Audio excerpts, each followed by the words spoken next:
யோவான் 12:42 யூதரில் அநேக அதிகாரிகள் இயேசு கிறிஸ்துவின் உபதேசத்தை கேட்டு அவர் மேல் விசுவாசம் வைத்தார். ஆனாலும் அவர்கள் ஜெபாலயத்துக்கு புறம்பாக்கப்படாதபடிக்கு பரிசேயர் நிமித்தம் அப்படி செய்யாதிருந்தார்கள். ஏனென்றால் அவர்கள் தேவனால் வருகிற மகிமையிலும் மனுஷரால் வருகிற மகிமை அதிகமாக விரும்பினார். தேவனால் வரக்கூடிய மகிமை விரும்பியிருந்தா இயேசு கிறிஸ்துவை வெளியரங்கமா பகிரங்கமா அறிக்கை பண்ணியிருந்திருப்பாங்க. ஆனா பரிசேயர் நிமித்தம் மனுஷர்கள் நிமித்தம் வரக்கூடிய மகிமை அவர்கள் அதிகமாக விரும்பினபடினாலே இயேசு கிறிஸ்து வெளியரங்கமாக அறிக்கை பண்ணாதிருந்தார்.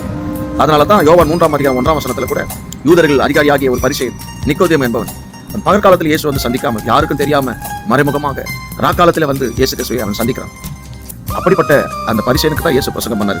நீ மறுபடியும் பிறவாவிட்டால் தேவனுடைய ராஜ்யத்தை காண மாட்டாய், ஜலத்தினால் ஆவினால் பிறவாவிட்டால் தேவனுடைய ராஜ்யத்துக்குள்ளே பிரவேசிக்க மாட்டாய்ன்னு சொல்லி மறுபடியும் பிறக்கிற அனுபவம் என்றால் என்ன?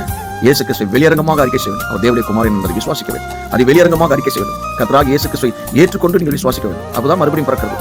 அப்படி நீங்க அறிக்கை செய்யும்போது உங்களுடைய பேர் ஜீவ புஸ்தகத்தில் இருக்கும். உங்களுடைய பேர் ஜீவ புஸ்தகத்தில் இருந்தால் நீங்க பரலோக ராஜ்யத்தை புதிய பூமியிலிருந்து காணலாம்.